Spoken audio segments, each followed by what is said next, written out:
ಆ ಕೊಳೆ ತೊಳಿಬೇಕಾಗಿದೆ. ಟೌನ್ಶಿಪ್ ವಿಚಾರವಾಗಿ ಅಧಿವೇಶನದಲ್ಲಿ ಚರ್ಚೆ ಮಾಡ್ತೀವಿ ಅನ್ನುವಂತ ಮಾತನ್ನ ಬಿಜೆಪಿ ನಾಯಕರು ನೋಡಿ, ಈಗ ನಾನು ಏನು ಆಯ್ತಪ್ಪ ಚರ್ಚೆನೂ ಬೇಡ ಏನೋ ಬೇಡ. ಈಗ ಅದೆಂಥದ್ದು ಒಂದು ಕಮಿಟಿ ಮಾಡೋರಲ್ವಾ, ಯಾರೋ ಒಬ್ಬರನ್ನ ನಿವೃತ್ತ ನ್ಯಾಯಾಧೀಶರದು ಒಂದು ಕಮಿಟಿ ಮಾಡವ್ರೆ. ಅದಕ್ಕೆ 3 ಜನ ಸರ್ಕಾರದ ಅಧಿಕಾರಿಗಳನ್ನು ನಿವೃತ್ತ ಅಧಿಕಾರಿಗಳನ್ನೇ ನೇಮಕ ಮಾಡವ್ರೆ. ಮೊನ್ನೆ ಸಚಿವ ಸಂಪುಟದಲ್ಲಿ ಒಂದು ತೀರ್ಮಾನ ತಗೊಂಡು ಒಂದು ಕಮಿಟಿ ಮಾಡೋರಲ್ಲಪ್ಪ. ಆ ಒಂದು ಕಮಿಟಿಯ ನಾಯಕತ್ವ ಯಾರು ಕೊಟ್ಟವ್ರೆ? ಒಬ್ಬರು ನಿವೃತ್ತ ನ್ಯಾಯಾಧೀಶರಿಗೆ. ಆ ನ್ಯಾಯಾಧೀಶರು ಏನೊಂದು ತೀರ್ಪು ಕೊಟ್ಟರು ಹಿಂದೆ ನ್ಯಾಯಾಧೀಶರಿದ್ದಾಗ.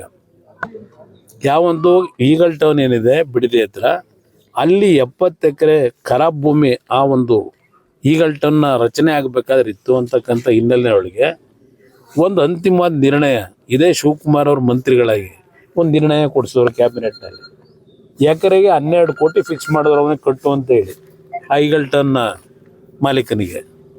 ಅದು 940 ಕೋಟಿ 70 ಎಕರೆಗೆ.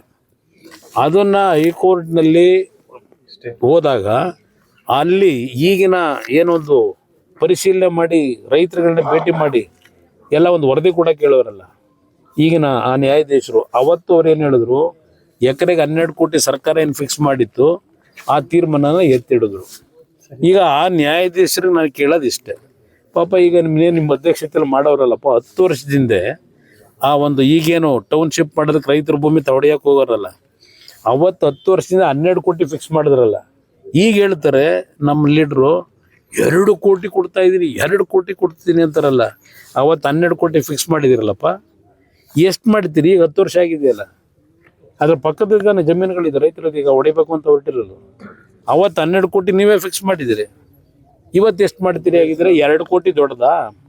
2 ಕೋಟಿ ಹಣ ದೊಡ್ಡದಾ ಆಗಿದ್ರೆ ಆ ನ್ಯಾಯಾಧೀಶರಿಗೆ ಹೇಳ್ತೀನಿ, ಈಗೇನು ವಹಿಸ್ಕೊತಾ ಇದ್ದೀರಿ, ಸರ್ಕಾರ ಜವಾಬ್ದಾರಿ ಕೊಡ್ತಿದೆ. ಅವತ್ತು ನೀವೇ 12 ಕೋಟಿ ಸರಿ ಅಂತ ಹೇಳಿದ್ದೀರಿ, ಈಗ 10 ವರ್ಷ ಆಗಿದೆ, ಈಗ ಎಷ್ಟು ಕೋಟಿ ಕೊಡಬೇಕು? ಸ್ವಲ್ಪ ಕೊಟ್ಬಿಟ್ರೆ ನಮ್ಮ ರೈತರ ಪರವಾಗಿ ನಿಮಗೆ ನಮಸ್ಕಾರ ಮಾಡ್ತೀನಿ.